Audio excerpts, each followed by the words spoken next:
누가복음 17장 20절 21절까지 짧은 두 절을 읽었습니다. 저는 오늘 내면을 가꾸는 지혜, 내면에 대한 부분들을 한번 살펴보려고 합니다. 모든 종교는 현세와 내세에 대해서 가르쳐 주지요. 모든 종교는 현세와 내세를 얘기를 합니다.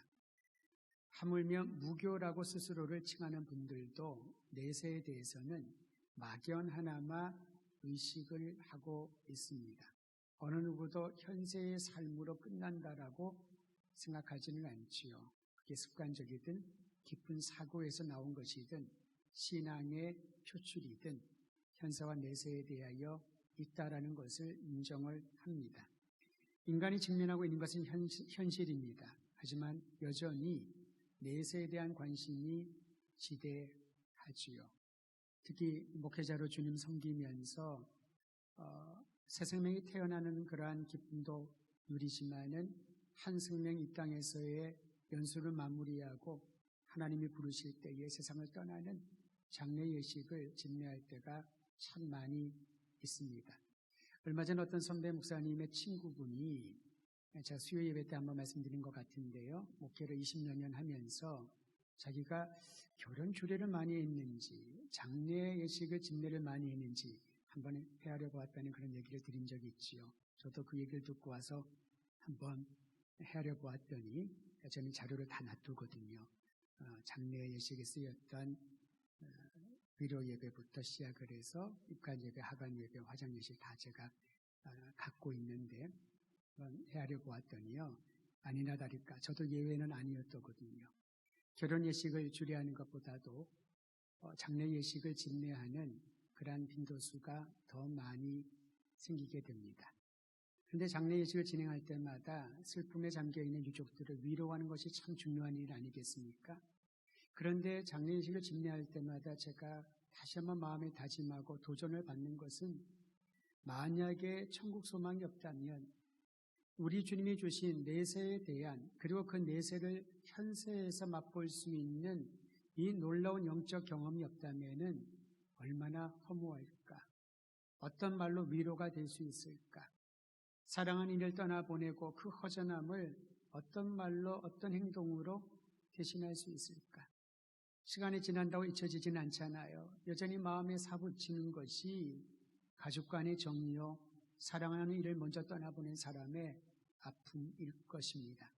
그럼에도 불구하고 장례 예배를 집례할 때마다 제 마음에 큰 도전과 감동이 있는 것은 천국 소망입니다. 그래서 우리 교회에서는 우리 신앙의 공동체의 성도들이 주님의 부르심을 따라서 이 땅을 떠나 별세를 하게 되면은 그런 문구를 항상 띄워서 보내드리죠. 천국 소망을 이루셨습니다. 천국 소망을 이루셨습니다.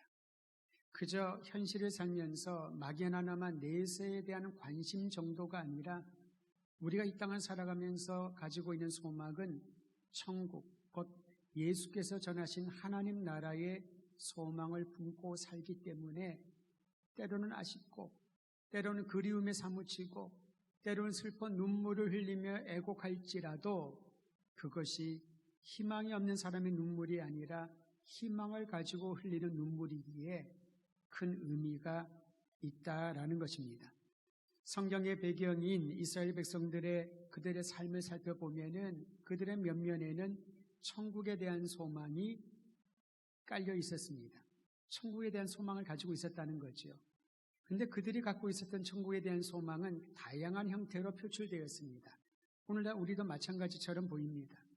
현세와 내세에 대한 생각의 영역, 이해의 영역이 달랐다라는 것입니다.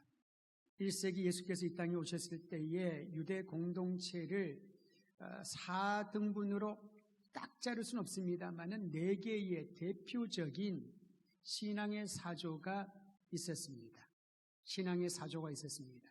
첫 번째는 사두개인들입니다. 사두개인들은 제사장 계층이었지요. 다윗 시대의 제사장 사독의 후예를 사두개인이라고 칭하는데 그들은 제사장 계층, 성직자들이었습니다. 그런데 놀랍게도 이들은 현실주의자였습니다. 그들은 부활의 교리나 천사들의 존재를 믿지 않았습니다. 사두개인들의 교리가 그랬지요. 모세오경에 대해서 강조를 합니다마는 그러나 초월적인 존재에 대하여 또 죽은 자의 부활에 대해서 그렇게 중요하게 여기지 않았던 이들이 사두개인들이었습니다. 그들이 중시하는 것은 성전 제사였고요. 성전 제사가 아무런 어려움이 없이 진행되려면은 정치적인 보호가 필연적으로 필요했습니다. 그래서 그들은 로마 제국과 굉장히 호의적인 그런 관계를 이루었지요. 제국의 지도자들과 그들은 함께 조찬 모임도 했겠고요. 오늘날로 말한다면은 함께 모이는 회동에 그들은 앞장서서 그 좋은 자리에 앉는 것을 큰 영예로 생각했던 이들이 사두개인들입니다. 당시에 4개의 구분들을 함께 공부할 때 여러분 오늘날 우리들에게 쉽게 대입할 수 있을 것입니다. 말은 다르지만은 너무나도 흡사한 그러한 지도자들의 모습을 우리는 보지 않습니까? 두 번째 계층은 사두개인들과 하나의 경쟁 관계라고 하면 할 수 있는 그러한 사람들이 있었습니다. 경건한 삶을 위해서 엄격한 규율을 강조해 온 사람들, 우리는 그들을 바리새파라고 부릅니다. 바리새파는 분리주의자, 경건주의자라는 의미입니다.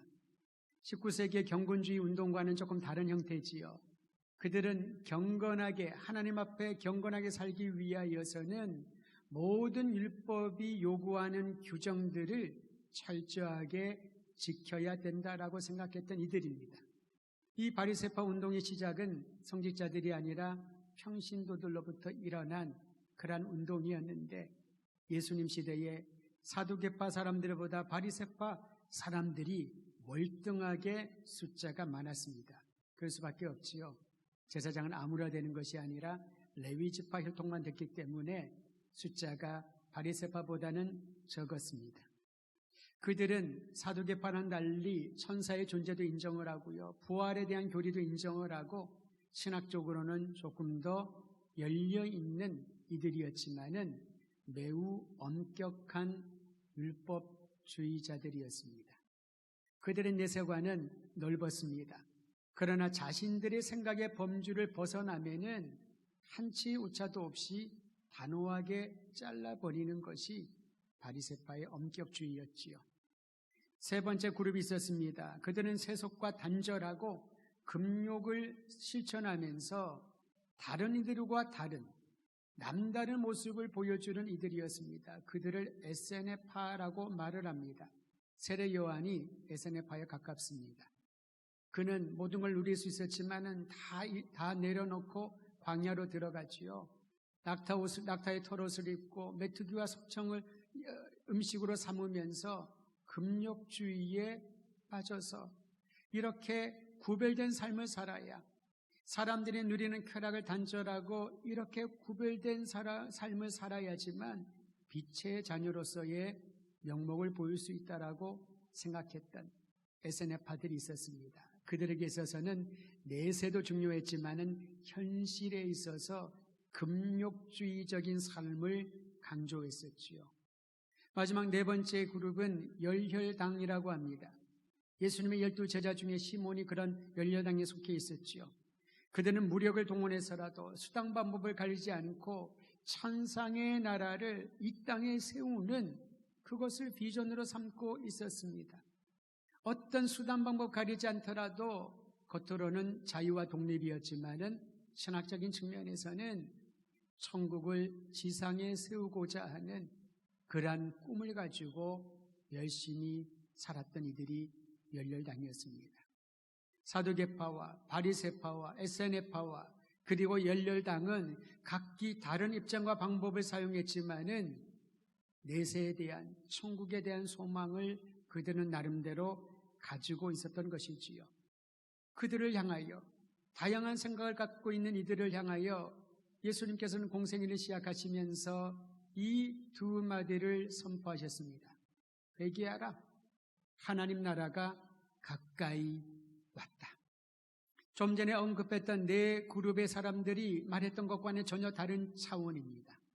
그저 현실에 타협을 하면서 성전 제사를 중심으로 종교성, 유대교의 종교성을 유지하는 것이 장차 올 하나님의 나라에 대한 준비라고 여겼던 이들이 있는가 하면은 무력을 통해서도 지상의 왕국을 세우고자 하는 노력도 있었었지요. 그런데 예수님은 사람들이 생각했던 것과 전혀 다른 방식으로 복음을 선포하십니다. 회개하라. 죄에 대한 문제를 다룹니다. 그리고 그 회개와 더불어 주님이 주시는, 하나님이 주시는 놀라운 소식이 있는데, 하나님 나라가 가까이 왔다, 임했다라는 것입니다. 많은 사람들, 당시 유대인들은 오늘날도 그러합니다.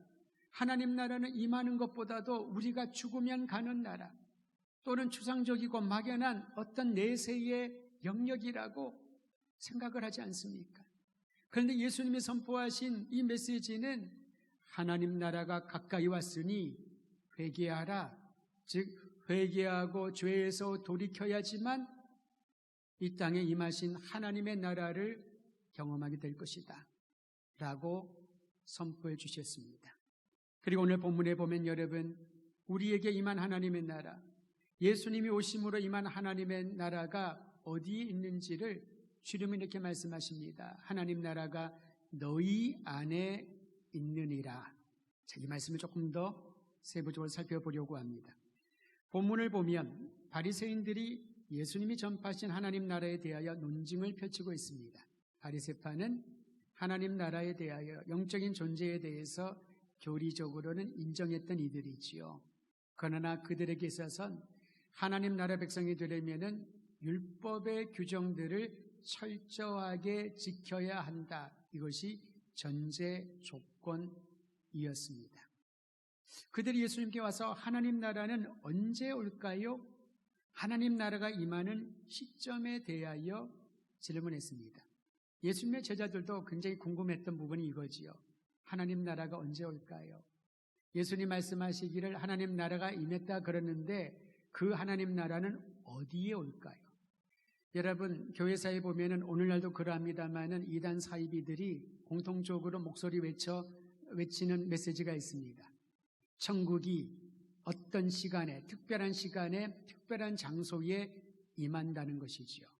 새 예루살렘이, 계시록에 기록된 그 새 예루살렘이 특별한 시간을 지정을 합니다. 시한부 종말론이죠. 그리고 동시에 특별한 장소를 알려줍니다. 왜냐하면 사람들은 그것에 관심이 있거든요. 바리새인들도 그랬고 오늘날의 현대인들도 그러할 것입니다. 그러다 보니 그 시점과 장소, 사람들의 궁금증을 풀어주고 간지러운 데를 근질러 주니까 거기에 마치 진리가 있는 것처럼, 왜냐하면 교회에서 아무리 오랫동안 신앙생활을 하더라도 하나님 나라가 언제 어디서 온다 준비하여라, 그런 얘기를, 그런 설교를 들어본 적이 없잖아요.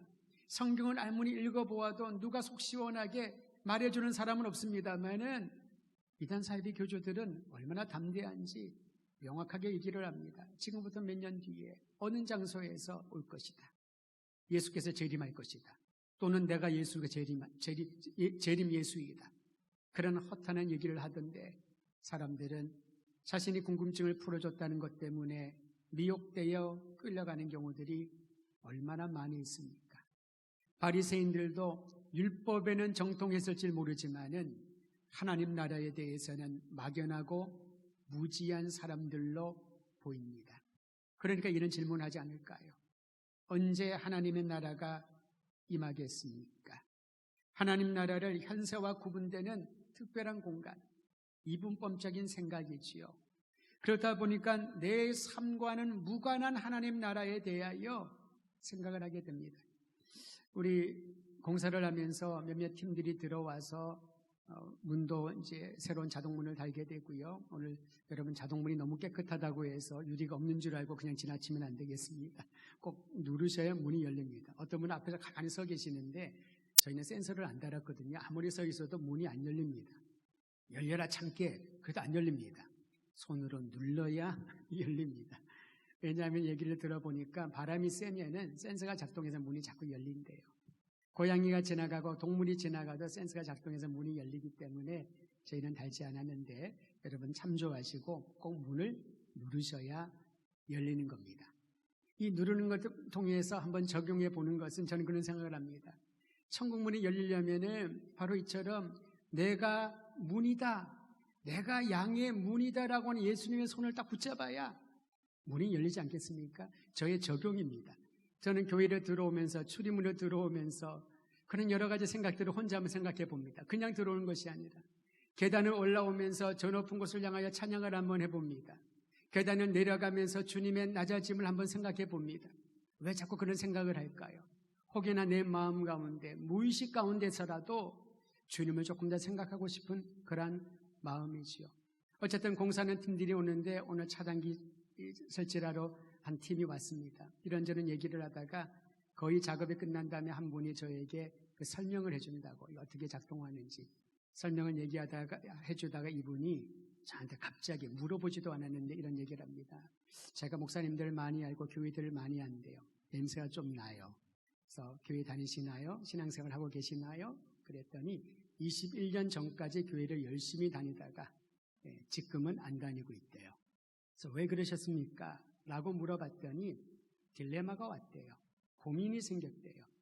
교회의 어떤 약한 부분을 보고 상처를 받아 고민이 생긴 것이 아니라 주일날 예배를 드리며 또한 평일날 예배를 드리면서 이분이 교회 방송팀까지 하셨거든요. 굉장히 기술이 좋으신 분이에요. 예배를 드리면서 은혜를 받고 죄를 참회하고 또 은혜를 받고 그리고 일상으로 돌아가면은 언제 회개했는다는 등 또다시 죄를 짓는 자기 모습을 보면서 딜레마가 생긴 것이지요. 그리고 주변 사람들을 보니 저 성도들의 삶을 모르지만은 아마 저분들도 나처럼 그러지 않을까? 주일날은 은혜롭고 아주 평화로운 모습으로 예배를 드리지만은 직장으로 돌아가면은, 집으로 돌아가면은, 혼자 있으면은 나처럼 죄를 짓고 그게 반복이 되다 보니 아무런 죄의식도 없이 그저 몸만 교회를 왔다 갔다 하면서 교회 섬기고 그러진 않을까? 그런 생각이 들어서 본인이 교회 다니기를 그만뒀지만 많은 목사님들과 많은 교회를 잘 알고 있다라고 진짜 속으로 잘 됐다라는 생각이 들었습니다. 언제 또 오냐고, 언제 또 온대요. 오면은 꼭 나를 만나라고. 이름이 뭐냐고, 자녀는 어떻게 되냐고, 그리고 어디에 사냐고. 물론 제 얘기도 다 해줬죠. 내가 누군지를 그분이 알고 있으니까. 근데 얘기를 하는데 이분이 굉장히 편하게 얘기를 하는 겁니다. 공통점을 발견했습니다. 그가 대학교 시절에 열심히 찬양팀을 섬겼는데 한남대학교에 목요일날 목요 모임이 있었나 보죠. 지금 없어졌는데 거기에 본인이 세션으로 섬겼대요. 악기팀 연주하는 분으로. 그래서 제가 얘기를 했죠. 내가 그 관련된 사역을 했는데 우리가 할 얘기가 많겠군요. 친하게 지내십시다. 한번 만나기로 했습니다. 물론 그분은 그런 생각을 할 거예요. 또 이 목사가 또 나를 다시 마음을 돌이키려고 하는구나. 근데 저의 동기는 그것과는 좀 다릅니다. 그가 가졌던 딜레마가 어쩌면 21년 동안에 해결되지 못했지만은 가장 중요한 거잖아요. 내가 예수 믿는 그리스도인이라고 생각을 하고 예배를 드리고 회개도 하고 우리 맨날 그런 기도하잖아요. 알고 지은 죄, 모르고 지은 죄, 3일 동안 지은 죄 다 용서해 주시고 요즘은 그런 기도 안 하니까 제가 얼마나 좋은지 모르겠습니다. 그런데 예전에 그런 기도 많이 했잖아요. 수요 예배 때 오셔서 3일 동안 지은 죄, 그리고 이제 남은 4일 동안 지은 죄는 주일날 회개하고. 물론 그런 말은 아니지만은 우리가 그런 어떠한 습관이 된 것입니다. 의식하지 아니한 그렇게 들어왔으니까. 그런데 그거는 정말 심각한 문제이지요. 그 형제가 말했던 딜레마를 우리는 모른 채 살아가진 않을까. 오히려 주일날 예배당에서 회개하는 것도 중요하지만은 평일날 일터에서 또는 내가 그 죄에 대한 마음을 느꼈을 때 그 순간 거기에 무릎 꿇고 통회하는 일터에서 가정에서 밥을 하다 갑자기 내가 지은 죄가 생각이 나면은 그 주방이 일터가 길거리가 참회의 장소가 되어야 되는데 이것이 바로 하나님 나라가 임했다는 의미인데 우리는 바리새인들처럼 너무나도 이분법적으로 생각을 하는 것입니다. 하나님 나라 백성이 되기 위하여 자격을 구비하려면 율법을 지켜야 되고 요구를 다 해야 되고 어제 우리 순례자에게 모임을 하면서 그런 질문을 듣고 저도 한번 고민하게 되었습니다. 옛날에 우리가 신앙생활할 때 주일 성수의 개념과 요즘 자녀들의 주일 성수의 개념은 전혀 달라졌잖아요. 거기에 대해서 고민하는 분들을 우리 보면서 또 희망은 있다라는 생각이 들었습니다. 시대가 달라졌기 때문에 우리 아이들, 자녀들에게는 그 의미를 더 명확하고 더 세부적으로 우리가 알고 경험하고 들었던 것이 아니라 그때는 그게 가능했고요. 지금은 달라진 거잖아요. 복음의 진리는 달라지지 않았는데 받아들인 들의 귀와 이해하는 머리가 달라졌기 때문에 그 딜레마를 뚫을 수 있고 녹여줄 수 있는 그런 하나님의 지혜가 필요한 것입니다. 근데 분명한 것은 여러분, 하나님의 나라가 임하였다라는 이 진리의 복음은 2000년 전이나 지금이나 주님 오시는 그날까지 변함이 없는 진리인 것이지요. 변함이 없는 진리인 것입니다. 그러면 이 하나님 나라가 어디에 임하였을까?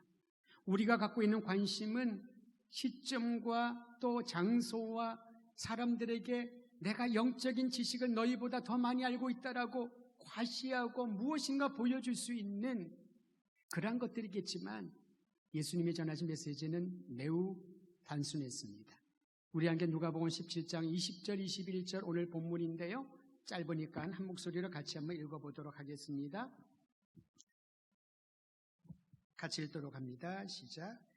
바리새인들이 하나님의 나라가 어느 때에 임하나이까 묻거늘 예수께서 대답하여 이르시되 하나님의 나라는 볼 수 있게 임하는 것이 아니요 또 여기 있다 저기 있다고도 못하리니 하나님의 나라는 너희 안에 있느니라. 하나님의 나라가 어디에 있다고요? 너희 안에 있느니라. 바리새인들의 질문은 무엇입니까? 언제 하나님의 나라가 임하나요? 시점을 물었습니다. 그리고 어떤 장소도 묻고 싶었는지도 모르겠습니다. 주님의 답변은 무엇이었습니까? 여기에 있다 저기에 있다 눈으로 볼 수 있는 모습으로 임하는 것이 아니다. 그러면 허상인가? 아니라는 거죠. 하나님의 나라는 이미 너희 안에 임하였다. 시점이나 어떤 모습을 관심 갖지 말라는 겁니다. 주님께서 이 부분을 반복하여 말씀하시지요. 언제 마지막 때가 될 것인가? 그때와 시는 천사들도 모르고 아무도 모른다고. 오직 하늘에 계신 아버지께 속한 것이라고. 하나님께 속한 권한을 자꾸 우리가 알고 싶어 하는 것이 교만이지요.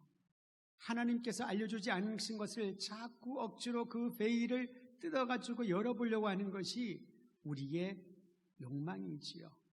하나님이 열어주시면 열리는 것이고 주님이 닫으면은 가만히 기다리며 주님의 때를 갈망하며 잠잠히 있는 것입니다. 이것이 바로 우리가 해야 될 영역 아니겠습니까? 예수님은 하나님의 나라가 너희 가운데 있다라고 말합니다. 즉 하나님의 나라는 추상적인 개념이 아니라는 것이지요. 죽으면 가는 나라가 아니라는 겁니다. 현실과 전혀 다른 괴리감이 있는 그런 나라가 아니라는 겁니다. 교회 들어오면 천국에 온 것 같고 교회 예배당을 나가면 천국이 아닌 것 같고 그런 것이 아니라는 겁니다. 하나님의 나라가 너희 안에 있다라는 것은 하나님의 나라는 실제하고 있다는 것을 또 강조하고 있는 것이지요. 우리가 이 땅을 살면서 맛보는 나라라는 겁니다. 우리가 이 땅에 있으면서 하나님 나라가 어떠한지를 더듬을 수 있는, 물론 그 모습을 정확하게 묘사할 수 없지만은 더듬고 그리고 하나님의 나라가 실제하는구나 라는 것을 경험할 수 있는, 여러분 신앙의 딜레마가 있을 때 어떻게 뚫고 이길 수 있을까요? 그 장벽을 통과할 수 있을까요? 하나님을 경험해야. 하나님 경험은 굳이 말로 표현하지 않아도 괜찮습니다. 여러분 이럴 때 있지요. 내가 너무 좋은 것을 봤는데 이게 말로 표현이 안 돼. 그게 진짜 좋은 겁니다. 말로 표현이 잘 되면 그 말 안에 언어 안에 다 갖춰져 있는 것이지요. 어떤 음식을 먹었는데 너무 맛이 좋은데 표현이 안 돼서 잘한 표현이 그럽니다. 기가 막힐 정도로 맛이 좋아. 기가 막힐 정도로 맛이 좋아. 그 이상 어떻게 표현할 수 있을까요? 정말 누가 그러거든요. 엄마가 좋아, 아빠가 좋아, 얼만큼 좋아 그러면 아이들이 하늘만큼 땅만큼, 어린아이의 표현이지만은 정말 좋은 것은 양으로 환산할 수 없는 것이지요. 그냥 참 좋다. 하나님의 만물을 창조하신 후에 무엇이라 말씀하셨습니까? 보니 참 좋구나. 하나 더 강조한 게 심히 좋구나. 하나님은 모든 언어를 초월하는 최고의 언어를, 어휘를 구사하실 수 있는 분 아니시겠습니까? 근데 하나님은 참 좋구나, 심히 좋구나. 좋다는 말에 최상급을 사용하고 계시는 겁니다. 사랑하는 성도 여러분, 하나님의 나라가 너희 안에 있다라고 이 말은 주님의 나라가 실제한다라는 최상급의 의미인 것을 우리가 믿음의 눈으로 볼 수 있어야 되는 것입니다. 그러면 예수님이 선포하시고 가르치신 하나님의 나라는 무엇일까요? 우리는 그 하나님의 나라가 장소나 공간이 아니라 통치의 영역인 것을 잘 알고 있습니다. 자, 보셔요. 아까 제가 한 분의 예를 들었습니다마는 그렇게 열심히 20대 후반까지 주님의 교회를 섬기고 선교단체에서 팀을 섬기면서 열심을 다했던 그분이 왜 딜레마에 빠져서 그 딜레마에서 헤어나오지 못했을까요? 하나님 나라의 실제를 경험하지 못했기 때문에.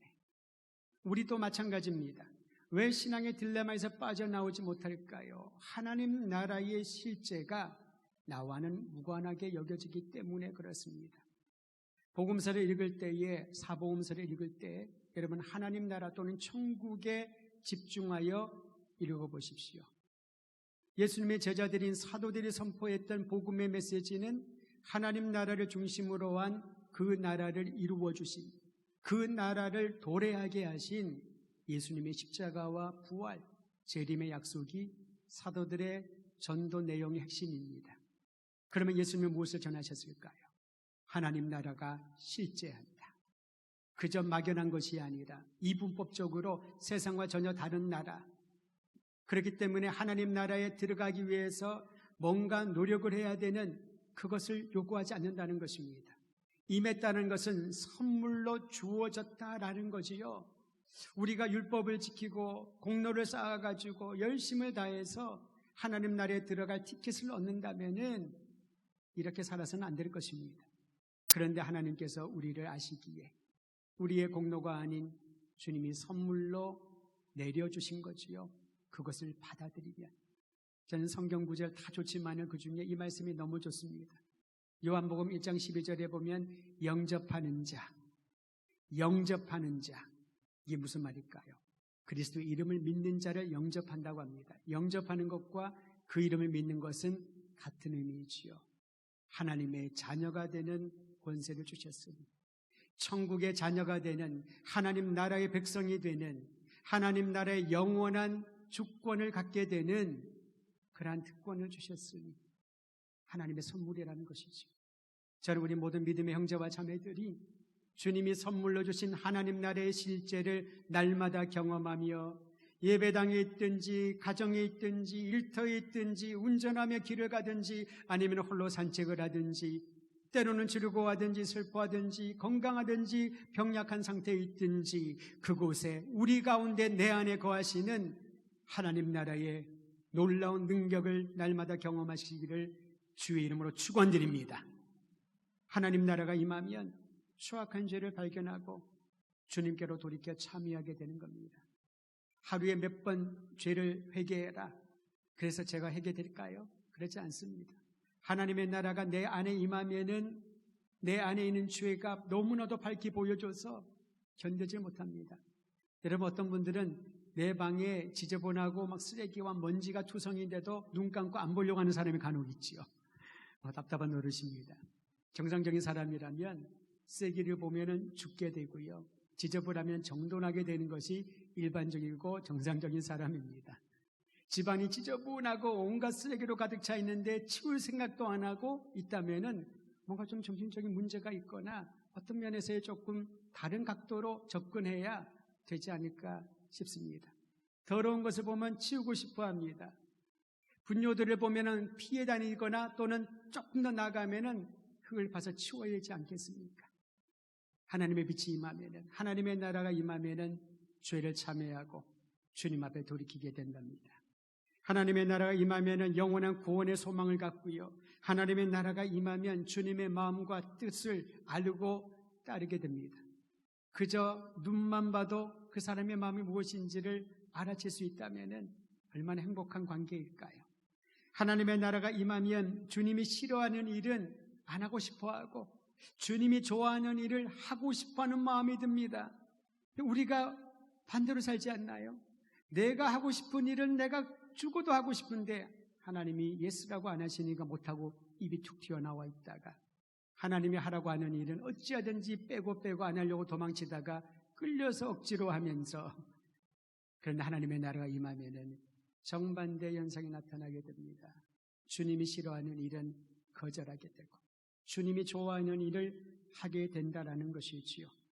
하나님의 나라는 그런 면에서 외적인 부분보다도 내면에 강조점을 둡니다. 바리새인들의 질문에 대하여 주님은 답변하셨지요. 하나님의 나라는 눈으로 보여지는 것이 아니다. 너희 안에 있다. 내면에 있다. 그 내면에 관심을 가져라. 내면을 가꾸라. 라는 것입니다. 우리의 내면은 어떠한가요?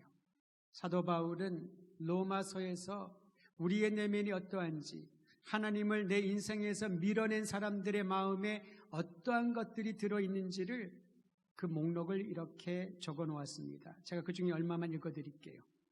하나님을 몰아낸 이들의 내면에 있는 것은 불의와 추악과 탐욕과 악의와 시기와 살인과 분쟁과 사기치는 것과 악독과 수군수군과 비방과 하나님을 미워하는 것과 능욕과 교만과 자랑과 악을 도모하고 부모를 거역하고 우매하고 신의를 지키지 않고 무정하고 무자비하더라. 온갖 나쁜 것들은 다 들어가 있지요. 그걸 원해서 얻은 것이 아닙니다. 하나님을 내 마음에서 밀어내니, 하나님의 나라가 내 안에 있는 것을 거절하니 세상의 모든 죄악된 악한 것들이 여전히 내 안에 자리를 잡고 나갈 생각을 안 하고 있는 것입니다. 내 인생의 주인이 누군가에 따라서, 내 내면의 중심이 누구가 붙잡고 있는가에 따라서 그 사람의 미래는 달라지게 되는 것을 알고 우리의 내면이 하나님의 나라가 임함으로 재창조되는 거룩한 역사를 경험하기를 간절히 소원합니다. 우리의 내면이 그리스도 예수의 사랑으로 충만하면 어떠한 사람들의 비판이나 공격에도 그것을 능히 참으며 극복할 수 있는 힘을 얻게 됩니다. 왜냐하면 그리스도의 사랑이 대적들의 공격을 가로막아주는 방패막이 되어주고 원수들의 괴계를 무너뜨릴 수 있는 공격용 무기가 되기 때문에 그렇습니다. 하나님의 나라의 그 내면에는 그리스도의 사랑이 있음을 여러분 기억하십시오. 오늘 말씀의 핵심이 바로 여기에 있습니다. 하나님의 나라가 임하였다. 회개하여라. 하나님의 나라가 너희 안에 있다. 하나님 나라의 백성으로 이 땅 가운데 매일매일을 살라 말씀하신 주님께서는 우리를 사랑하시는 변함없는 그리스도의 사랑으로 하나님 나라를 감지할 수 있는 영적인 감각을 작동시켜 주시는 겁니다. 내 안에 그리스도의 사랑이 머물러 있지 아니하면 영적인 감각이 무뎌져서 하나님의 나라를 경험하지 못하는 거죠. 하나님의 나라를 경험하지 못하면 우리의 삶은 이분법적으로 다중적인 삶으로 살아가게 될 것입니다. 여러분, 오늘 이 부분을 주님 앞에 딱 하며 하나님의 나라가 임하기를 간절히 기도하기를 소원합니다. 말씀을 마무리하면서 어제 우리가 순례자에게 양육 모임을 마쳤거든요. 한 달의 모임을 보냈습니다. 지난번에 모임은 3주였지만 고대교회로 공부를 했는데 이번에는 분량이 굉장히 많았어요. 중세교회와 종교개혁과 근대교회로 공부를 했는데 어제는 마지막 시간에 근대교회 중에서 청교도 운동이나 경건주의 운동에 대해서 함께 공부를 했습니다. 그 이후에 이어진 영적 대각성에 대해서도 공부를 하면서 부흥이라고 하는 단어에 다시 한번 주목을 해보았습니다. 여러분, 부흥은 무엇을 말할까요? 우리는 이런 얘기를 하잖아요. 우리 교회가 부흥했어. 우리 교회는 부흥이 잘 안 돼. 그때 어떤 것을 생각을 하고 부흥을 얘기를 하나요? 우리는 부흥을 오용할 때가 많이 있답니다. 부흥을 외적인 성장과 물질적인 번영에만 치중하고 명성을 얻는 것, 교회 이름이 같아가지고 그런데요, 이름 잘못 지은 거 아닌가 싶습니다. 명성을 얻는 것에만 우리는 그것이 부흥이라고 생각을 하죠. 결코 그렇지 않다는 겁니다. 진정한 부흥은 무엇일까요? 신앙을 개혁하고 그를 통하여 교회가 개혁되고 그를 통하여 사회가 변혁되어지는 것을 의미하는 것입니다. 우리 한국교회 초기에 선교사들이 와서 참으로 힘들고 어려운 우리 선조들을 보면서 그들이 했던 것은 무엇입니까? 예수 그리스도의 사랑으로 복음을 전하는데 이 복음을 받아들일 수 있도록, 미래를 꿈꿀 수 있도록 교육이라고 하는 통로로, 의료라고 하는 통로로 그들은 예수의 복음과 그리스도의 사랑을 전했던 것입니다. 병들면은 나을 확률보다는 죽을 확률이 많았던 그러한 어려운 상황 가운데 있는 이들을 그리스도의 사랑으로 의료 선교라는 명목으로 복음을 전하고 이 땅에 개화의 앞장을 섰었습니다.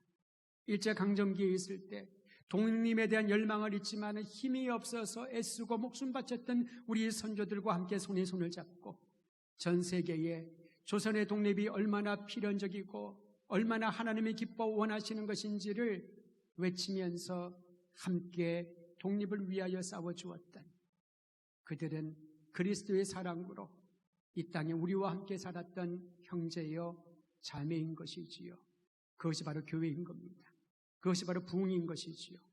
진정한 부흥은 한 사람의 신앙개혁, 즉 하나님의 나라가 내 안에 임하고 그리고 교회의 개혁, 하나님의 나라가 우리 안에 임하고 나아가 사회를 변혁시키는 하나님의 나라, 주님의 정의와 사랑이 이 땅 위에, 이민족 위에 충만해질 때 주님이 기뻐하시는 그런 모습이 이 사회 위에, 우리 공동체 위에 일어나게 될 것입니다.